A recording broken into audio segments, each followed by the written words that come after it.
Muy bien. Ahora vamos a cambiar a otras dos escrituras. Posible testamento de testimonio bíblico implícito, ya no explícito, ya no voy a exigir que diga ahí Jesús es Dios, pero que esté implícito en que Dios es en la naturaleza binitaria o trinitaria de Dios. Es decir, que hay dos personas o tres personas o partes o lo que ustedes quieran de Dios en Dios. ¿De hecho? Hay dos textos ahí en este sentido, Mateo 28 del 16 al 20 y Juan 1:1. Estos dos dan o podrían dar la idea de que Dios es dos o tres, lo que sea, partes, personas como tal. ¿Por qué hablo de la divinidad? ¿Han visto algo de divinidad aquí en tu canal? De binitarismo, sí. Tengo un video que es de dos poderes en el cielo. Está basado más que nada en un texto del doctor Antonio Piñero, con Harold, creo que lo hicimos. Pero también, fíjate, quiero hacer la promoción aquí de otro video que yo tengo con el doctor Eugenio Gómez Segura sobre la divinización de Jesús, pero es más como una charla, ahí sí como teológica, filosófica, de qué concepto tenemos por deidad, divinidad y cómo se fue dando. Entonces también para que después también vayan a verlo. Y nada más resumiendo, ¿de dónde viene esta idea de dos poderes en el cielo? ¿Por qué Dios es binitario? Alan Segal causó una revolución cuando publicó su libro en los años 70, en 1977 específicamente, porque son reportes rabínicos tempranos acerca del cristianismo y el gnosticismo. Pero esto surge en el mundo judío. No sé si llegaron a discutir quién es el primero aparentemente que mete esta idea en el mundo judío. Ahorita no me acuerdo, pero sí hablamos de ese trasfondo, y de hecho también aquí pone un comentario Tiberio, dice: Rabí Akiva dijo que en el cielo hay dos tronos y fue comulgado, y después se desdijo. Ay, el buen Akiva, tanto le achacan. Yo no sé, le tenemos que preguntar a Eliyahu si de verdad lo dijo, o sea, si está en la lectura rabínica, pero he oído eso mucho. Ay, Akiva, hizo cosas muy buenas y cosas muy malas, ya ves que lo mataron por eso. Bueno, Mateo 28, 16 al 20. ¿Quieres leerlo? A ver, ¿no?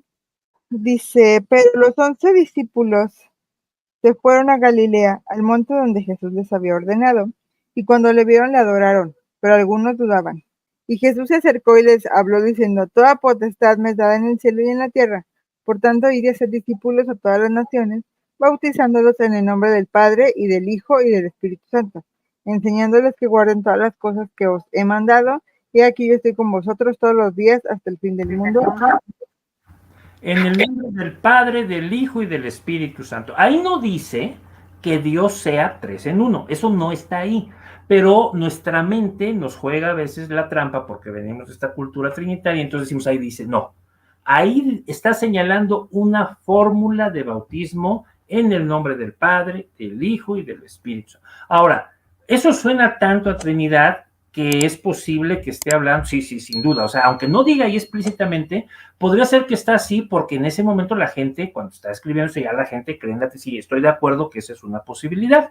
El problema es que lo que no parece ser es que ese sea un texto original de Mateo. Ahora, quiero explicar esto con mucho detalle porque a veces no se entiende por la complejidad histórica. Yo creo que aquí lo van a entender todos, pero si alguien no entiende, que me pregunte, por favor. No tenemos de muchos capítulos de Mateo textos que sean anteriores al siglo IV, a los años 300, cuando esto que estamos diciendo se establece. O sea, no tenemos textos anteriores de Mateo antes de que la Trinidad se volviera un dogma de concilio. ¿De hecho?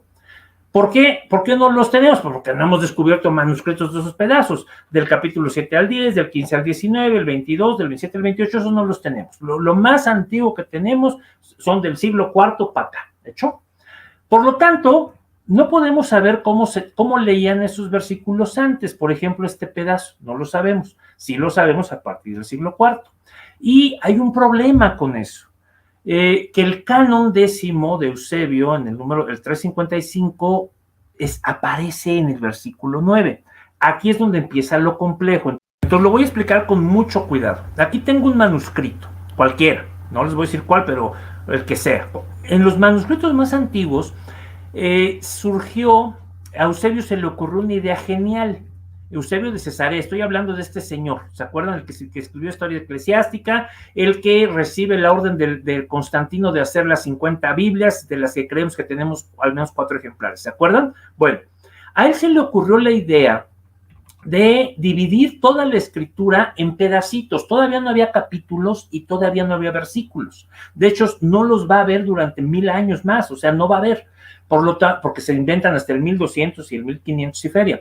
Entonces, alrededor de 1250 los capítulos, alrededor del 1550 los versículos, pero aunque en el texto del Antiguo Testamento sí ya había estas separaciones masoréticas, o las va a haber con los masoretas unos siglos después, aquí no. Y entonces a él se le ocurre dividir todos los textos neotestamentarios, o sea, de la Biblia aquí del Nuevo, de los Evangelios, con cánones. Esto que ven aquí son los cánones de Eusebio. Si ven estos garabatos, bueno, son números. Son números, aunque ahí parezcan letras, porque en el griego las letras tienen valor numérico. Y entonces les ponen números con letras griegas de acuerdo a estas tablas. Él construye estas tablas. Su canon número 1 es donde los 4 evangelios concuerdan. Y entonces, si hay un pasaje en los 4 evangelios que está en los 4 evangelios, le pone canon 1 y va poniendo, en Mateo le pone el número 8, en Marcos el 2, pone 1, 8, 1, 2, 1, así, ¿no? Y entonces ya sabemos que tenemos que ir a esas secciones, a esos cánones para encontrar el mismo versículo o la misma historia relatada. ¿Queda claro? Sí.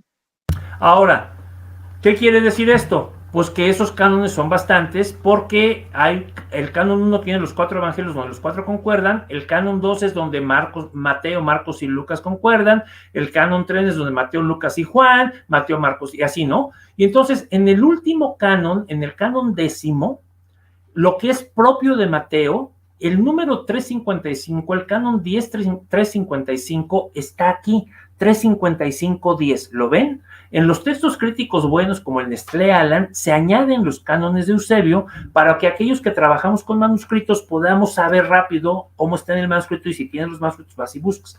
Entonces, estos numeritos que están aquí en el margen del Nestlé Aland son esos cánones de Eusebio. Entonces, a partir del versículo 9 del capítulo 28, pone él que todo lo que sigue es nada más está en Mateo, lo cual no es lógico, porque con los criterios de Eusebio tendría que haberlo puesto en otros cánones si hubiera habido más. Es decir, si él hubiera leído lo que tenemos aquí en los versículos que acabamos de ver, 16 al 20, y a partir del 9, o sea, a partir del 11 o 12, él los había puesto en otros cánones porque se repiten otros evangelios, pero no lo puso.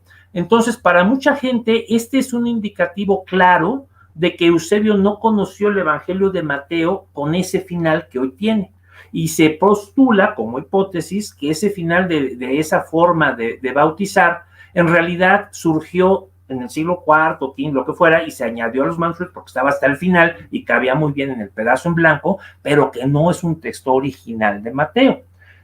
Parece reforzar esta idea que nunca se usa esa forma de bautismo en el resto del Nuevo Testamento. Cada vez que, por ejemplo, en el libro de Hechos o en las cartas apostólicas se dice que se bautiza a alguien, siempre se afirma en el nombre de Jesús o en el nombre del Señor Jesús. De ahí que digan, esa es otra evidencia de que esto está añadido. Pero como ustedes ven, es un argumento construido, porque como no tenemos manuscritos más antiguos de ese pedazo, no podemos demostrar que sea algo añadido a Mateo.